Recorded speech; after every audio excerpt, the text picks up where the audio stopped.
आइए, ये तो ध्यान है क्या क्या पढ़े हैं अभी तक। सॉइल के बारे में देखें, बेसिक ऑफ सॉइल। सॉइल क्या होता है, सॉइल लोड मैकेनिज्म के बारे में। फादर ऑफ सॉइल मैकेनिक्स कौन थे? टरज़ागी। क्या इक्वेशन दिए थे? इफेक्टिव स्ट्रेस, सॉइल कितना इफेक्टिव स्ट्रेस देगा, ठीक ना, वही वही बताए थे। और कैसे करके समझे थे हम लोग इसको कि पानी जो है, हाँ पहले बताइए, एक बार एक्सप्लेन कीजिए। बोलिए हम बोलिए। लोग का ग्राउंड लेवल है, ठीक है। हाँ। यहाँ सॉइल है, ऊपर से कोई भी लोड आ रहा है, मतलब कि लोड लग रहा है, प्रेशर कोई भी लग रहा है, तो जितना ऊपर से लग रहा है उतना सॉइल भी नीचे से करेगा। हाँ। उतना फोर्स नीचे से वो भी देगा। और सॉइल के साथ क्या है, वाटर भी है। वाटर है तो जो वाटर है तो तेजागी तो बस सॉइल का कर रहा है ना, वाटर का तो नहीं कर रहा है। और वाटर है वो कभी भी मतलब कि वो गिर जा सकता है, इसीलिए वाटर को वो हटा दिया, बस सॉइल को लिया है। इसीलिए sigma effective equal to sigma T, मतलब टोटल सॉइल का माइनस। सॉइल जितना स्ट्रेस ऊपर की ओर दे रहा है, जितना बियर कर रहा है सॉइल, और उसमें से जो वाटर को माइनस करेंगे, क्योंकि वाटर क्या कर रहा है, वाटर जो है अपना, ये आपका सॉइल हो गया इधर नीचे, सॉइल इधर साथ में वाटर था, सॉइल भी ऊपर की ओर रिएक्शन दिया, ये भी ऊपर की ओर रिएक्शन दिया, यू अमाउंट में, ये दिया था सिग्मा टी अमाउंट में। ये कौन से अमाउंट में? यू अमाउंट में। टोटल ऊपर से आ रहा था, मान लीजिए कोई भी पी अमाउंट का प्रेशर आ रहा था, पी अमाउंट का प्रेशर है, ठीक ना, pressure equal to force per unit area है, ठीक ना, क्योंकि ये न्यूटन पर मीटर स्क्वायर इसका यूनिट आ रहा है। तो देखिए ये भी न्यूटन पर मीटर स्क्वायर लिए हैं, ये भी न्यूटन पर मीटर स्क्वायर लिए हैं, ठीक ना। तो यूनिट को कंपैरिजन करके पता चल जा रहा है। पानी है, पानी अभी तो ये ऊपर जा रहा है, मतलब क्या हो रहा है, कैपिलैरिटी एक्शन हो रहा है, कैपिलरी बन रहा है। अब कैपिलैरिटी के बारे में हम लोग स्पेशली पढ़ेंगे एफएम में, फ्लूइड मैकेनिक्स में, कैपिलैरिटी क्या होता है, कैपिलरी एक्शन क्या होता है, वहाँ पढ़ेंगे, ठीक ना। तो यहाँ पे ऊपर जा रहा है, ठीक है। अब मान के चलिए ये सॉइल, यदि पानी अगर इधर पेड़ पौधा रहता, इधर पेड़ पौधा रहता, तो पानी इधर निकल जाता, तो पानी इधर निकल जाता, फिर तो ये जो आपका सिग्मा मतलब कि जो टोटल, अगर ऊपर से मान के चलिए पी अमाउंट का प्रेशर आ रहा है, तो पहले कौन, ये बियर किया, सॉइल बियर किया, अगर सॉइल नीचे से है तो वो बियर किया, साथ में पानी भी तो है ना।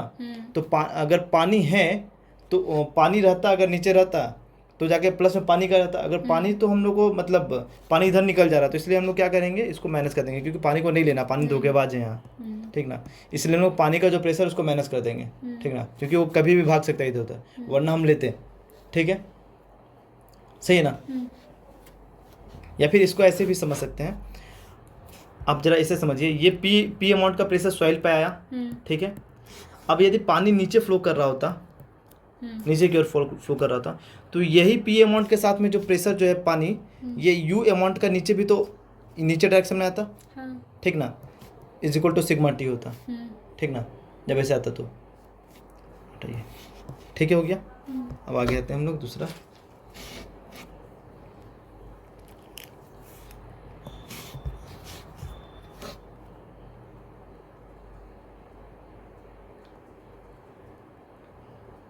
हम लोग देखेंगे अब टाइप्स ऑफ सॉइल, ठीक ना, इससे रटना ही रटना है, इसको बिना रटे कुछ नहीं होगा। टॉपिक कौन से देखेंगे अब हम लोग? पहले कहाँ तक देखे थे, देखिए हाँ, अच्छा, फॉर्मेशन ऑफ द सॉइल को देख चुके हैं, क्या होता है। अच्छा, पहले होमोजेनियस और हेट्रोजेनियस के बारे में पता है, ठीक है। हेट्रोजेनियस क्या होता है पता है, जान रहे हैं। पहले कंक्रीट क्या रहता है, हेट्रोजेनियस रहता है, पहले हेट्रोजेनियस रहता है, बनाते हैं क्या, होमोजेनियस बनाते हैं, कैसे करके बनाते हैं, वो डिजाइन करते समय पता चलता है हम लोग को, ठीक है, ध्यान है ना। फिर सॉइल बना कैसे है वो देख लिए हैं, मैकेनिकल केमिकल वेदरिंग देख चुके हैं, कैसे होता है वो पता है।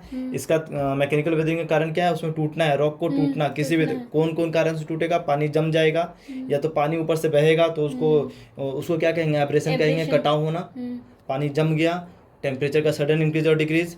मैकेनिकल वेदरिंग और केमिकल वेदरिंग में क्या हुआ, बाहर जो कौन कौन है, वाटर है बाहर, कार्बन डाइऑक्साइड है बाहर, है ना, ये तीनों मिलकर के रिएक्ट करेगा। साथ ही साथ डिसिलिकेशन एक टर्म पढ़े थे, और एक क्या पढ़े थे, ये लीचिंग। डिसिलिकेशन में क्या होता है, सॉइल से सिलिका का निकल जाना, डिसिलिकेशन। लीचिंग में मिनरल्स को निकल जाना, रॉक से मिनरल्स का बह कर निकल जाना, वो पानी उसको बहा करके अपने साथ लेके जाता है, ठीक है। यहाँ तक कोई दिक्कत नहीं, ये देख लिया, मैकेनिकल वेदरिंग, केमिकल वेदरिंग, इन दो ये सब हो गया, ये सारा कुछ देख लिए। अभी टाइप्स ऑफ सॉइल को देख लिए, हाँ देखिए टाइप्स ऑफ सॉइल पढ़े थे, अब इसको आगे करेंगे। रेसिडुअल सॉइल एक पढ़े, ठीक है, दूसरा ट्रांसपोर्टेड सॉइल, तीसरा ऑर्गेनिक सॉइल। ऑर्गेनिक सॉइल में देखिए कौन सा मेनली ये दोनों होता है ऑर्गेनिक सॉइल, ठीक ना। और ये यहाँ से, हाँ देखिए, ये बोल्डर कोबाल्ट ग्रेवल और सैंड जो है ये आपका होता है, इसको जो इसको कहते हैं इनऑर्गेनिक सॉइल। इसको कौन सा सॉइल कहें? Inorganic soil.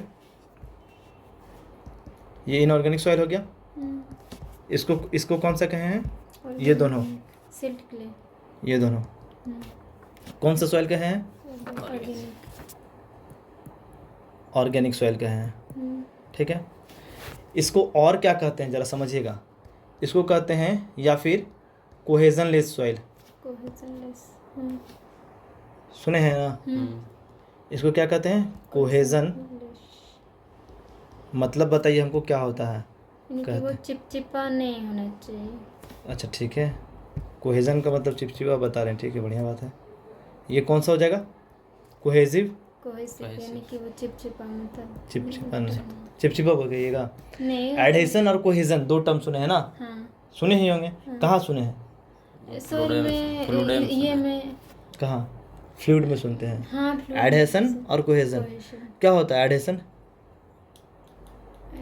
देखिए, हमारे पास दो डिफरेंट मॉलिक्यूल्स, पार्टिकल्स मान लीजिए, ठीक ना। यदि उन डिफरेंट पार्टिकल्स के बीच में अट्रैक्शन होता है, उस टर्म को हम लोग एडहेशन कहते हैं। डिफरेंट पार्टिकल्स, यदि सेम पार्टिकल्स के बीच में मतलब आपस में अट्रैक्शन हो रहा है तो उसको हम लोग कोहेजन कहते हैं, सेम पार्टिकल्स के बीच में। तो यहाँ पे क्या हो रहा है जरा आपको एफएम से समझा दें, फिर एड लिखे एफएम से समझना ज़्यादा आसान होगा, इसलिए एफएम से समझिए आप। ये कैपिलरिटी एक्शन होता है ना, तो वहीं पे कोहेजन और एडहेशन देखने को मिलता है। जब कैपिलरिटी, और ये जो पानी ऊपर जा रहा था ना, उसी दौरान आपको देखने को मिलता है। देखिए ये जो पानी था, पानी के केस में आपको एडहेशन होता है, ये पढ़े होंगे आप, पढ़े ना जी? तो देखिए क्या होता है, पानी वाटर मॉलिक्यूल हो गया, और ये जो कैपिलरिटी एक्शन जिसमें भी हो रहा है, अगर सॉइल में हो रहा है, किसी पाइप में हो रहा है, ट्यूब वगैरह जो हम लोग टेस्ट ट्यूब लिए उसमें हो रहा है, तो क्या देखते हैं ना, ये इसका जो मटेरियल जो है वो तो कोई और मटेरियल है, पानी वाटर मॉलिक्यूल है। अभी वाटर मॉलिक्यूल और ये मॉलिक्यूल जो आपस में एक दूसरे को अट्रैक्ट कर रहा है, मतलब ये इस पे अपना, ये इसको अपने पास खींचना चाह रहा है, लाना चाह रहा है, अट्रैक्ट कर रहा है इसका पार्टिकल्स। तो इस तरीके से ये इस तरीके से बनता है। सुने, देखे हैं ना, इस तरीके से बनता है। इसको आप क्या कहते हैं? कैपिलरिटी हाइट पढ़े हैं? क्या होता है? पढ़े हैं वहाँ से वहाँ तक देखें। 2 sigma s upon r cos of theta by gamma। In terms of water, pure water, theta would be equal to 0. This would be equal to 0.3 by d। ठीक ना? सॉल्व कीजिएगा, डायरेक्टली आंसर आएगा, कुछ करने की जरूरत नहीं है। 0.d को लेना आपको सेंटीमीटर में। ये हो गया एफएम से, ठीक ना। ये हो गया, क्या हुआ, दूसरा पार्टिकल, एक इसको देखिए, ये इसका पार्टिकल इसको बोलता है भाई तुम मेरे ऊपर आना। पहले तो लेयर पानी का यहाँ तक था, अब ये पार्टिकल, ये जो है आपका मतलब क्या है, ये मिट्टी है मान लीजिए, तो मिट्टी बुला रहा है ना, मेरे साथ चलो ना, आओ इधर, काहे का उधर जा रहा है। तो ये बोला कि अपना ये पार्टिकल दूसरे वाले को बोला, अपना पानी वाला पार्टिकल को, नहीं हम मतलब तुम्हारे साथ नहीं आएंगे, हम इसके साथ जाएंगे। तो इसके साथ निकल दिया, इसलिए ऊपर चला, ऐसा बना दिया लेयर, समझे ना। अब कोहेजन का समझिएगा, मतलब कोहेजन में क्या हो रहा है, ऑयल है, ठीक ना। ऑयल देखते कितना विस्कस होता है, आपस में एक दूसरे को देखते हैं ना, तो क्या होता है, अब मान के चलिए ऑयल का लेयर था, ठीक है, ये ऑयल का पहले लेयर था। अब उसमें क्या हो रहा है कि वो आपस में वो पार्टिकल एक दूसरे को ऐसे कर ले रहा है, ठीक ना। तो ये मेन ऐसा बनता है, ठीक ना, ऐसा से ऐसा कब्ड बन जाता है। इसके साथ नहीं गया, ये अपने आप को ही पकड़े रह गया, ठीक ना। तो इसका भी ये जो मिलेगा एच ही मिलेगा, ठीक ना। इसका भी यही फॉर्मूला रहेगा, क्या रहेगा, 2 sigma s upon r cos of theta by gamma. Gamma क्या है यहाँ पे, वही यूनिट वेट ऑफ वाटर। हाँ नहीं, यहाँ पे जो लेंगे वो रहेगा ना, ऑयल है तो ऑयल रहेगा ना। हाँ तो यूनिट वेट ऑफ ऑयल जो भी, हाँ हाँ मरकरी या फ्लूइड, जो भी यहाँ पे जो भी चीज़ है, सब्सटेंस जो भी है उसका लेंगे, ठीक है। ये हो गया, कोई दिक्कत नहीं ना। तो यहाँ पे कोहेजन में क्या हुआ कि आपस में ये पार्टिकल्स जो था, ये पार्टिकल्स आपस में एक दूसरे को अट्रैक्ट कर रहा था, ये इसके तरफ इसके तरफ, तब जाकर के ऐसा बन रहा है, ठीक ना। तो इसको क्या कहते हैं, इसको कैपिलरी राइज कहते हैं, कैपिलरी राइज। इसको क्या कहते हैं, क्या कहते हैं, बोलिए जी। ठीक है, कैपिलरी फॉल तो पढ़ेंगे, ठीक है। और क्या कहते हैं, अपवर्ड कॉनकेव मेनिस्कस, सुनिए टर्म, सुने हाँ, सुनिए। Upward convex meniscus. Concave convex. हाँ, तो इसको क्या कह रहे हैं? और लिख देना, कोई दिक्कत, हाँ, लिख लीजिए। लिख करके रखे ना। हाँ, अपवर्ड कॉनकेव मेनिस्कस, ठीक है। स्पेलिंग कुछ में भी देख लीजिएगा बढ़िया से। और इसको क्या कहेंगे? Upward convex meniscus. Upward convex meniscus. Meniscus, ठीक है, हो गया, समझ गए।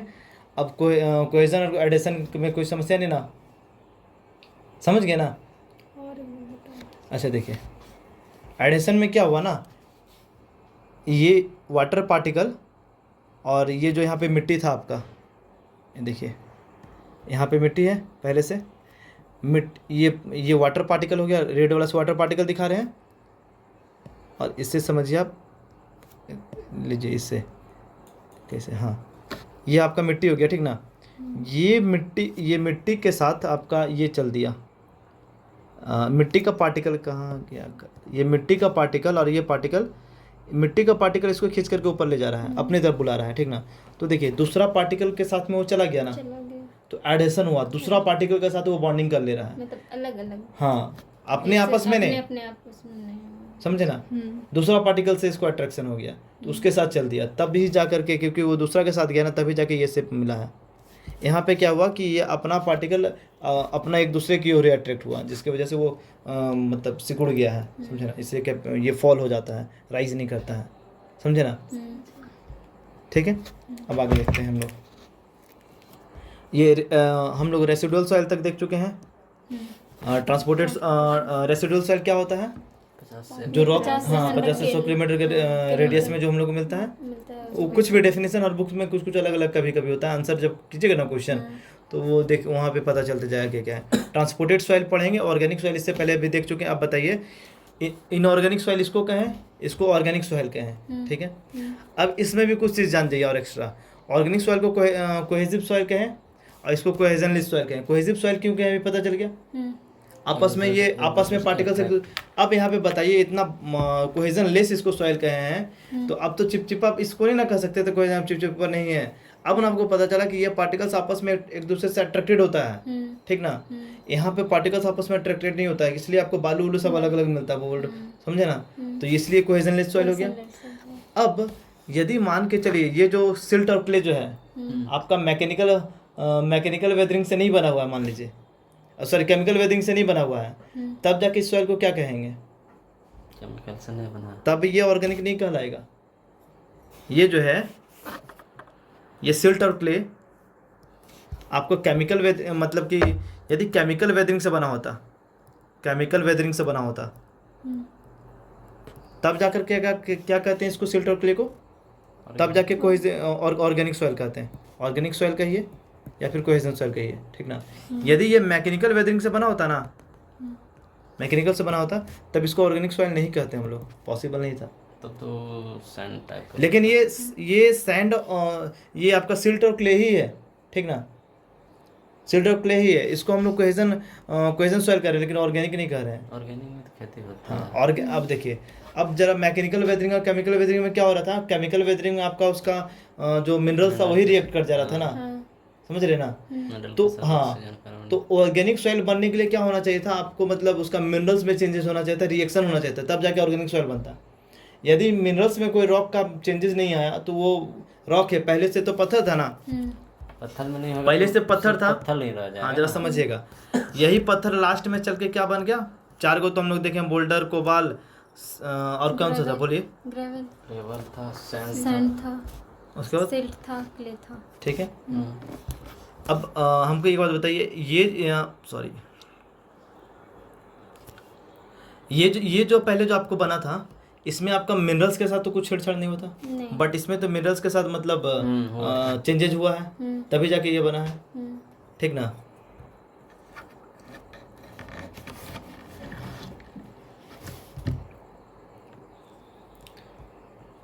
चलिए आगे देखते हैं।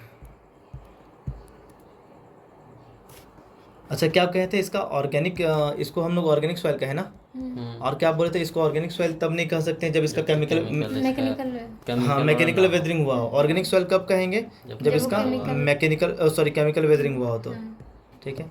ऑर्गेनिक सॉइल कब कह रहे हैं जब इसका केमिकल वेदरिंग हुआ हो। केमिकल वेदरिंग ही हुआ है तो, ठीक है, तब इसको कह रहे हैं। अब इसको जब मैकेनिकल वेदरिंग हुआ तो ऑर्गेनिक सॉइल नहीं कह सकते हैं, क्यों? क्योंकि आप अभी देखे हैं इसमें क्या हो रहा है, रह जाएगा वो। हाँ, उसका केमिकल से रिएक्ट नहीं किया है, ठीक ना, तो आपको मतलब वो प्रोडक्ट फर्टाइल नहीं बन पाता है, समझे ना। चलिए आगे देखते हैं। चलिए उतना इन डेप्थ नहीं था जाने का जरूरत। अब आ जाते हैं हम लोग सेकंड नंबर में जो था ट्रांसपोर्टेड सॉइल।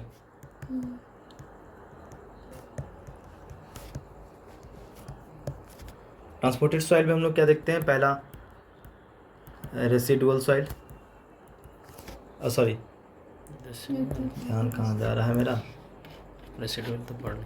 हाँ, और रेसिडुअल उसके बाद ट्रांसपोर्टेड, उसका तो ऑर्गेनिक पढ़ चुके हैं। ट्रांसपोर्टेड का हम लोग अब टाइप्स पढ़ते हैं कौन कौन सा होता है, ठीक है।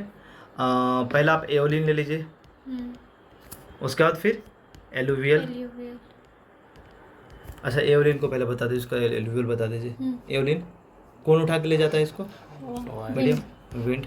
इसका वाटर, रनिंग वाटर, हाँ रिवर वाटर, ठीक है। इसका एग्जांपल बता दीजिए एवलिन का। कहाँ याद है? सैंड ड्यून्स, याद रखना है। अब बताते हैं कैसे। सैंड ड्यून्स, आपका सैंड ड्यून्स हो गया, फिर लियोस हो गया,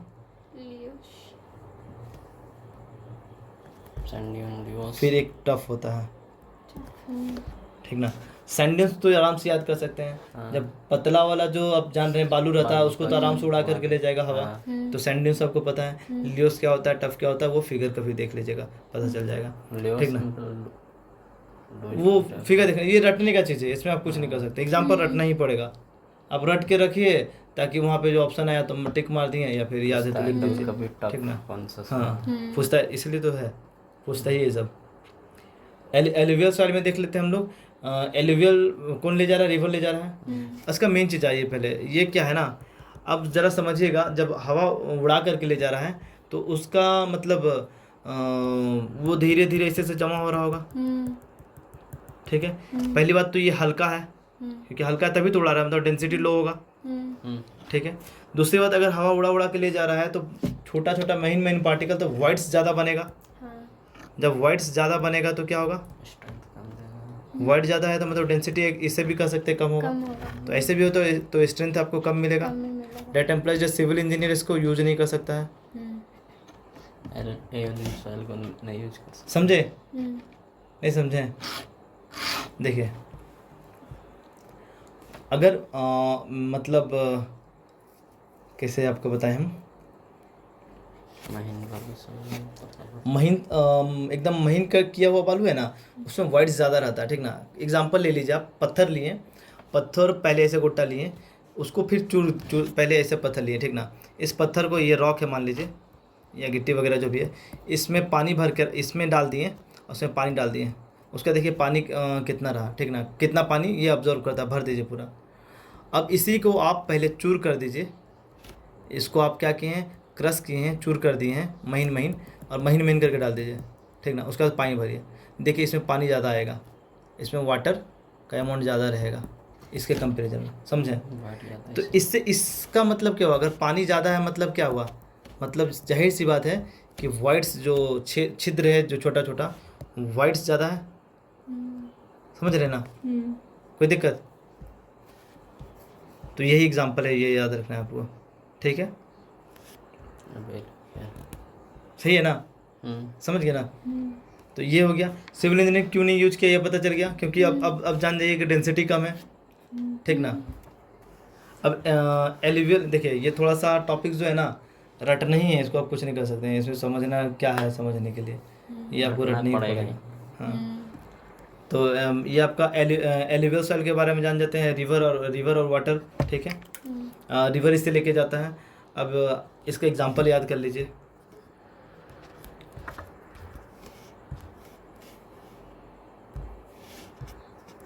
इसका एग्जाम्पल याद कर लीजिए, कौन कौन सा होता है पता है? याद है। एल्यूवियल कोन्स, एल्यूवियल फैंस, दो गो चीज़ हुआ, ठीक ना, डेल्टा, ठीक है, ये सब याद रखना है और कुछ नहीं कर सकते हैं। नेचुरल लीव्स, सबको फोटो देखना पड़ेगा आपको फिर। देख लेंगे। नेचुरल लीव्स, ठीक है। इसमें क्या होता है, एक चीज़ और याद रखिएगा, एल्यूवियल सॉइल में सैंड, क्ले और सिल्ट, ठीक ना, जब बालू मतलब नदी पानी में इसको बहा के ले जा रहा होगा, सबसे पहले नीचे क्या देगा, सैंड दे देगा, फिर ऊपर सिल्ट दे देगा, फिर क्ले दे देगा, तो इसका अल्टरनेट लेयर बन जाता है, समझे, जब पानी बहा के ले जाता है तो क्या हो गया, alternate layer of sand, silt and clay, ठीक है, ये तीन चीज़ देगा, सही है ना। अब हाँ, अब ये समझिए कि एल्यूवियल सॉइल को सिविल इंजीनियर यूज करेगा कि नहीं करेगा? इसको कर सकता है, ठीक ना, इसका डेंसिटी ज़्यादा होता है, डेंसिटी ज़्यादा है मतलब डेंसिटी स्ट्रेंथ ज़्यादा होगा, लेट एम्प्लॉइज सिविल इंजीनियर इसको यूज करेगा ना, ठीक ना। डेंसिटी ज़्यादा है मतलब क्या, कॉम्प्रेसिबिलिटी क्या होगा, ज़्यादा होगा, कॉम्प्रेसिबिलिटी ज़्यादा होगा, कंप्रेस जो होता है, हाँ बताइए तो क्या होगा, तो ज़्यादा होना चाहिए। कैसे ज़्यादा होगा? जैसे कि इसका आयरन ज़्यादा, आप लोहा लीजिए, हाँ, ठीक ना, इसका डेंसिटी ज़्यादा होगा, ठीक है, कि आपका वाटर का डेंसिटी ज़्यादा होता है, लोहा का। आप डेंसिटी का फॉर्मूले यही ले लीजिए ना, density of water is to कितना, 1000 kg/m³। आप मरकरी ले लीजिए, 13.2, डेंसिटी ऑफ मरकरी कितना होता है, 13.2, 13.2, 13.2 होता है। अरे 13,600 kg/m³ होता है, मरकरी वो जी होता है, अच्छा, स्पेसिफिक ग्रेविटी का वैल्यू होता है 13.6। नहीं, मरकरी का ना होता है, हाँ, स्पेसिफिक ग्रेविटी होता है, हाँ, डेंसिटी नहीं होता है, 1360, ठीक ना। अब आप बताइए, अगर ये जो ज़्यादा, अब कैसे आपको हम इसमें समझाते हैं, स्ट्रेंथ के टर्म में बात करेंगे ना, अभी राइज के टर्म में नहीं बता सकते हैं, स्ट्रेंथ के टर्म में आप मतलब कैसे आपको पता, 1 मीटर क्यूब लिए, ठीक ना, 1 मीटर क्यूब का बर्तन लिए, इसमें 13,600 kg आ रहा है, क्या, मरकरी कितना आ रहा है, 13,600 kg, ठीक ना, बट वाटर लेते तो 1,000 kg लाता, तो कौन ज़्यादा भारी मिला आपको, मरकरी मिला, तो स्ट्रेंथ कौन ज़्यादा देगा आपको, मरकरी ही देगा ना। 13,600 kg को अगर मान के चलिए मरकरी इसमें भर देते हैं, तो ऊपर से 13,600 kg रख सकते हैं आपको, इसने वो सब बियर कर लेगा, उसके पास से इतना कैपेसिटी, समझें, कहीं वो तो समझ रहे ना। तो जो जिसका ज़्यादा डेंसिटी रहेगा वो ज़्यादा स्ट्रेंथ देगा ना, ज़्यादा रहेगा, ठीक ना। अब आपको कैसे, ये समझ गया ना, तो इसका आपका स्ट्रेंथ ज़्यादा है, ठीक ना। या फिर अगर आयरन लोहा से कंपेयर करते हैं, तो लोहा में देखिए पूरा ये फाइबर्स भरा हुआ रहता है ना, तो इसका डेंसिटी तो हाई होगा ना, और किसी का मान के चलिए गैप खाली छोड़ दिए हैं, तो इसका तो डेंसिटी कम होगा ना, मास कम हो गया ना, तो स्ट्रेंथ तो कम देगा, जाहिर सी बात है, समझ रहे ना, पूरा फिल है, ठीक है। बोरिंग नहीं ना लग रहा है ये चीज़ें, समझ रहे हैं, नहीं बोरिंग लग रहा तो बता सकते हैं, फिर इंटरेस्टिंग करना होगा फिर, नहीं समझ रहे तो। इसमें तीसरा आ जाए मरीन जो एग्जाम, ये कौन ये कौन इसका एजेंट होता है, कौन इसको बनाता है, मरीन क्ले, ये आपका मरीन सॉइल हुआ, आपका मरीन ही समुद्र कहिए या फिर ओशियन कहिए, हाँ ओशियन कहिए, ठीक ना, कुछ भी कह सकते हैं, ठीक है। तो ये जो क्ले देता है, कौन सा देता है, मरीन क्ले, ठीक है ना। और इससे ज़्यादा कुछ नहीं इसमें रट सकते हैं हम, जो ये बोले लकस्ट्राइन, ठीक ना।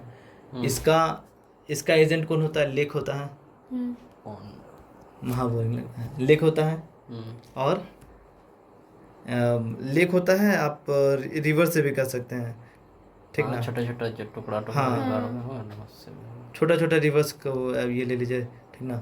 तो मतलब बहता हुआ नहीं, रुका, हाँ, स्टेबल वाटर होना चाहिए स्टेबल लैकेस्टाइन होना में, चाहिए। स्टेबल वाटर होना चाहिए, या फिर कम एरिया में फ्लो करते रहना चाहिए वाटर। ठीक है, तो लैकेस्टाइन में आपको कौन सा हो जाएगा, एग्जाम्पल में ले लीजिए वार्प्ड क्ले, ये सब रट ही जाना है, कुछ नहीं कर सकते हैं। ठीक ना, एक दो बार कीजिएगा याद हो जाएगा। तो वार्प्ड क्ले जो होगा इसका, ये क्या होता है ना, फ्यूचर में इसके साथ क्या होता है, ये कन्वर्ट हो जाता है, warped clay converted into इंडूरेटेड clay, किसमें, इंडूरेटेड क्ले में कन्वर्ट हो जाता है। ठीक ना, किस वजह से होता है इंडूरेटेड क्ले में कन्वर्ट, ये क्वेश्चन आता है, due to excessive heat and सूख प्रेशर। जाता है तो वो मिट्टी सूख जाने है। ठीक है, सही है ना। देखिए क्या हुआ कि लैकेस्टाइन क्ले लेक के नीचे जो भी मिट्टी था वो वार्प्ड क्ले कहलाया। अब वो फ्यूचर में वो सूखने लग गया, जो भी हुआ एक्स्ट्रा हीट और प्रेशर, उसके ऊपर प्रेशर पड़ा, टेम्परेचर, यदि पानी हट चुका है तो मतलब लेक से पानी हट गया तो फिर क्या होगा, उस पर धूप आएगा, हीट आया, प्रेशर भी पड़ा। ठीक ना, जिसके वजह से ये इंडूरेटेड क्ले में कन्वर्ट हो गया। ठीक है, लैकेस्टाइन हो गया। पांचवा आ जाइए आप,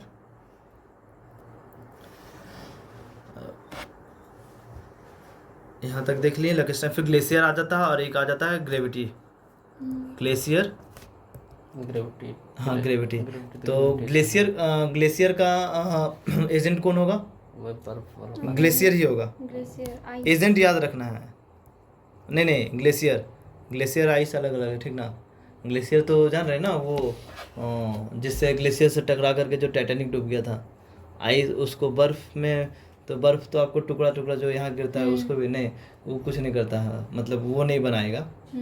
अब अभी देखते हैं ग्लेशियर का क्या है, एग्जाम्पल पहले देख लीजिए तब जाकर पता चलेगा। एजेंट है ग्लेशियर सिर्फ। ठीक ना, देखिए मान के चलिए मिट्टी था। ठीक ना, अब कहीं पे ग्लेशियर है तो ऐसे पहाड़ जैसा ऐसे ग्लेशियर बना हुआ रहेगा।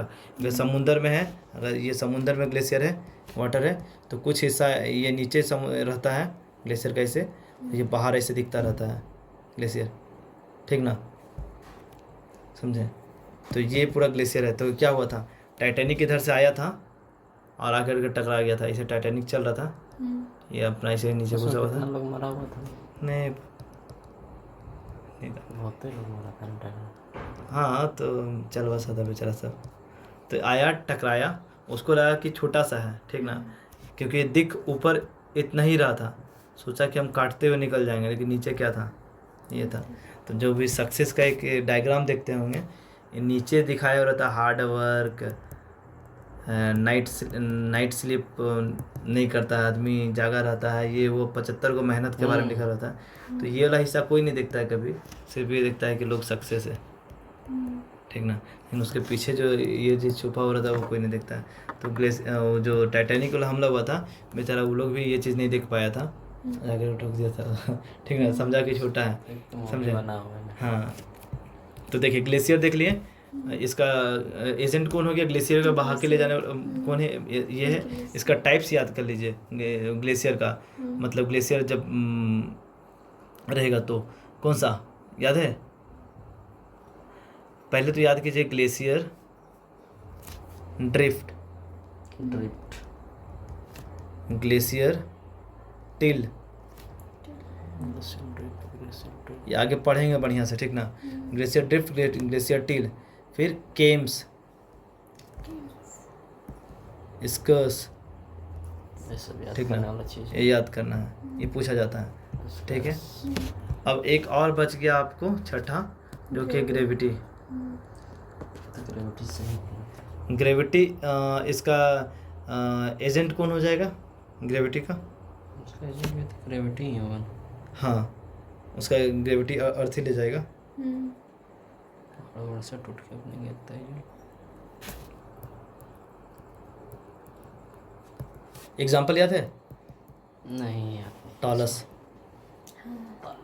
ठीक ना, ये हो गया।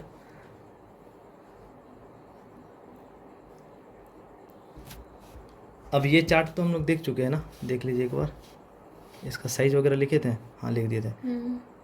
ठीक है, मिला लीजिए, सही है। सही। 300 mm से ज़्यादा रहेगा, फिर से लिख देते हैं, वो ज़्यादा बेस्ट रहेगा, नाम के साथ लिख देते हैं। हम्म। चलिए ये लिख देते हैं फिर से, सॉइल क्लासिफिकेशन टॉपिक है ये।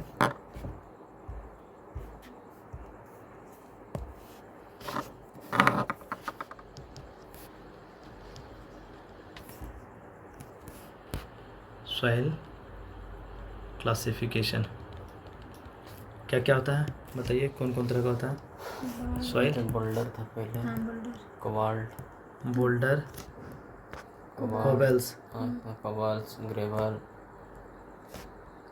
Graver, aggregate, sand. एग्रीगेट, वही सैंड हो गया, फाइन फाइन एग्रीगेट, हाँ ये हो गया। सब तो उसके बाद aggregate है। सैंड, सैंड 3 गो होगा, पहले इसे अलग कर लीजिए।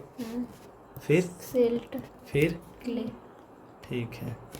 बोल्डर का बताइए क्या साइज होगा? Greater than 300 360 mm, cobbles 80 to 300, 300 से 80, 80 mm, हाँ, ग्रेवल्स फिर 80 से 80 से 4.75, कितना हुआ ये? पौने पाँच उल्टा है। फिर? 5.5 से था ये अब कितना था, 200 300 था। 2 mm, हाँ 2 mm, फिर 2 mm से हाँ, 475 माइक्रोन, माइक्रोन, माइक्रोन होगा, हाँ, ठीक ना? या फिर इसको क्या लिख सकते थे? 0.475 mm, ठीक है। समझिए कैसे लिखाता है।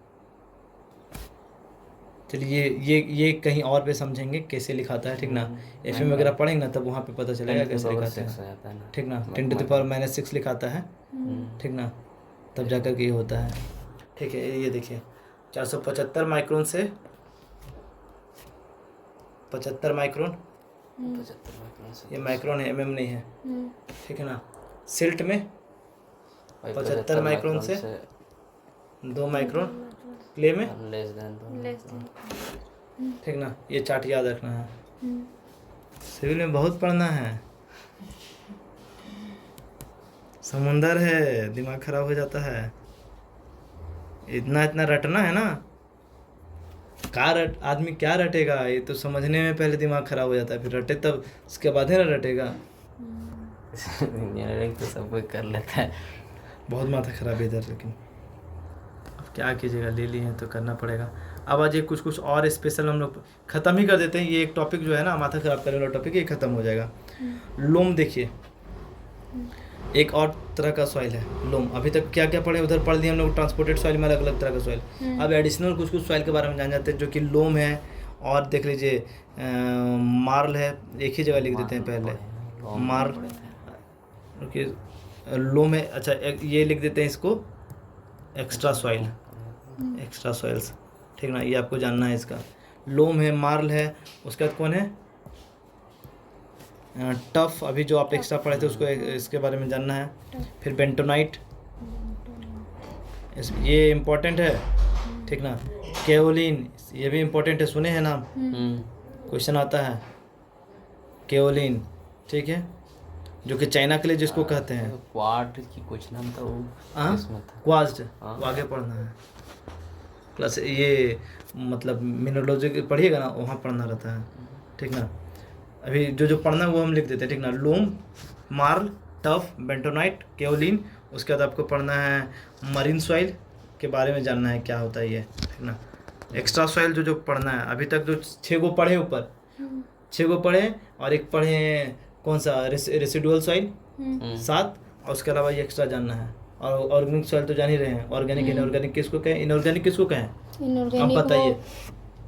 बोल्डर, कोबाल्ट, ऊपर का 4 गो इनऑर्गेनिक, नीचे का 2 गो ऑर्गेनिक।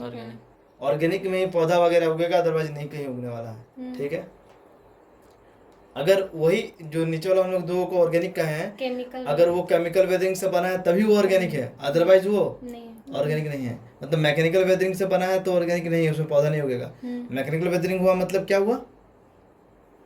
मैकेनिकल वेदरिंग अपने से टूटा हुआ है, उसमें रिएक्शन वगैरह नहीं क्रिएट हुआ, ठीक है? ये हो गया, यहाँ तक हो गया। फिर उसके अलावा उधर 7 को पढ़े, उसके अलावा 1 2 3 4 5, फिर मरीन सॉइल, फिर ये सब पढ़ना है हम लोग को, ठीक ना?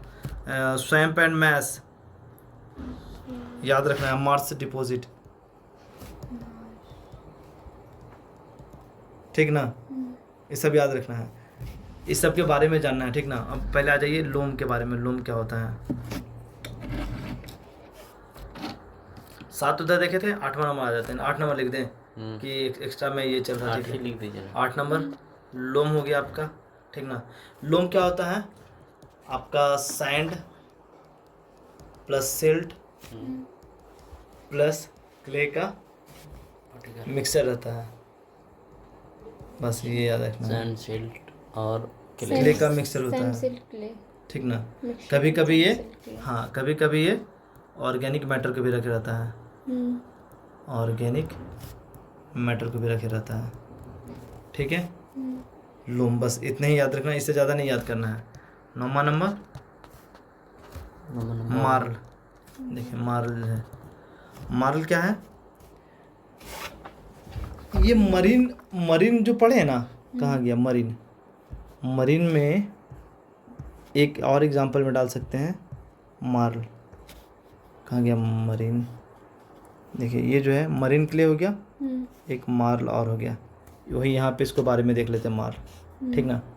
अब क्या होता है ना कि समुद्र में आपका एक्वेटिक लाइफ है, समुद्र में एक्वेटिक लाइफ है, तो वहाँ कछुआ वगैरह ये सब भी होगा, एनिमल्स होगा, तो उसका सील देखते हैं कैल्शियम, मतलब चूना का होता है ना, कैल्शियम रहता है ना। हड्डी क्या चीज़ से बना हुआ है, हड्डी में कैल्शियम होता है पता है।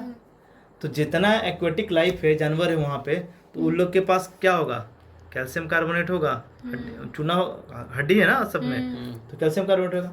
तो कैल्शियम कार्बोनेट का फाइन पाउडर, कोई हम लोग क्या कह रहे हैं, ये कह रहे हैं मार्ल कह रहे हैं, ठीक ना, उसका ये फाइन पीसा हुआ है, तो क्या लिखे हैं, फाइन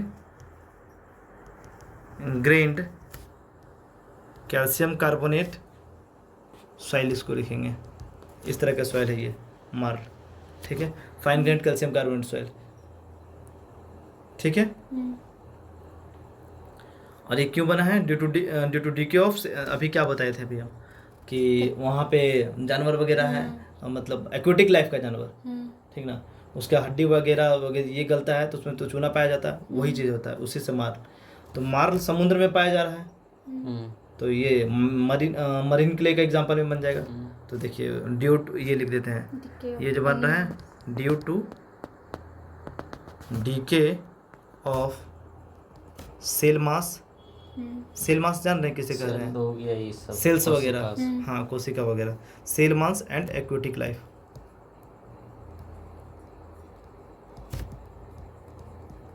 ठीक है, मार्ल हो गया।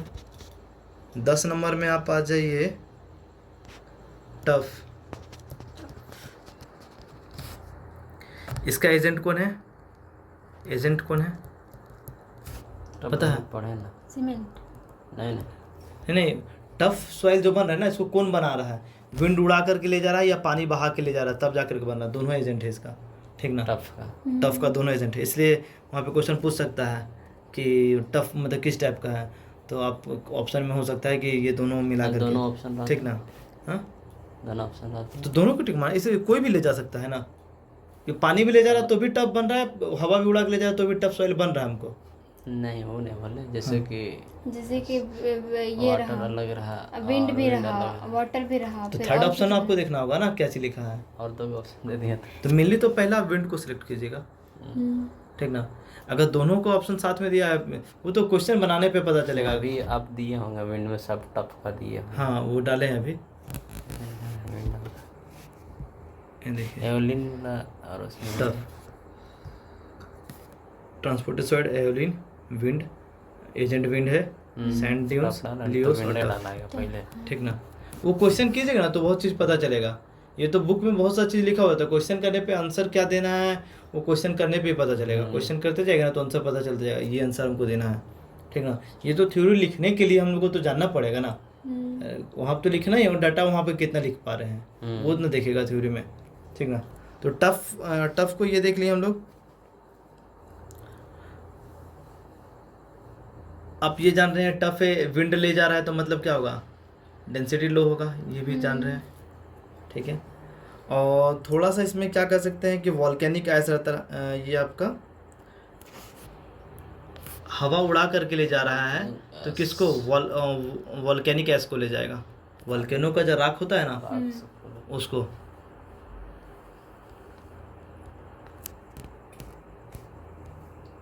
क्योंकि इसी को ले जा रहा है। ये जो वॉल्केनिक एश होता है ना, ये थोड़ा सीमेंटियस प्रॉपर्टी रखे हुए रहता है, ध्यान देना है। सीमेंटेनियस प्रॉपर्टी होता है इसके पास। किसके पास? वोल्केनिक एश। ठीक है, टफ हम लोग जान गए, खत्म हो गया। बेंटोनाइट, अब यहाँ से इम्पोर्टेंट आ जाइए, ये नंबर बेंटोनाइट। ये सब एक इम्पोर्टेंट है। लोम, मार्ल, ये सब पे क्वेश्चन आता है, टफ ये सब पे क्वेश्चन आता है, ठीक ना। बेंटोनाइट, आप जरा इसको ऐसे करके समझिए कि कहीं पे वॉल्केनो निकला, ऐसे वॉल्केनो इरप्शन हुआ, वॉल्केनो ऐसे निकला, ठीक ना। तो ये जो आपका जो वॉल्केनो निकला है, तो यहाँ पे वॉल्केनिक एश निकलेगा। इसका यदि केमिकल वेदरिंग हो जाए ना, इस एश का, ये जो राख रहेगा, राख है ना वॉल्केनो का, यदि इसका केमिकल वेदरिंग हो जाए तब जा करके आपको मिलेगा बेंटोनाइट। केमिकल होगा तो। हाँ, केमिकल वेदरिंग हो जाएगा तो, ठीक है।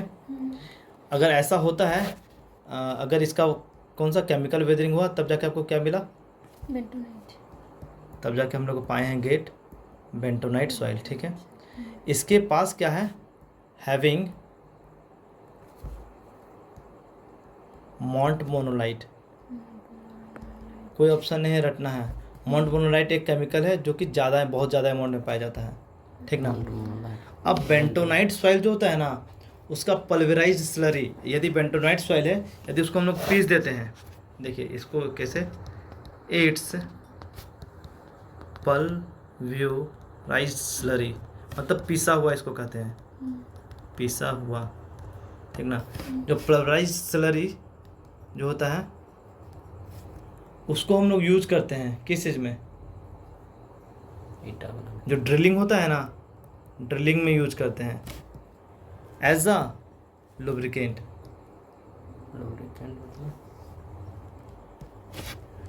आप जब देखते हैं चिटकिनी जाम हो जाता है तो तिल डालते हैं, तो वो काम करने लगता है, तो लुब्रिकेंट है, अच्छा, ठीक ना। गाड़ी का चैन में डालते हैं, मशीन में डालते हैं, तो लुब्रिकेंट चिपचिपापन वो देता है, काम करने योग्य बनाता है, ठीक ना। ये हो गया। और देख लेते हैं, बेंटोनाइट हो गया।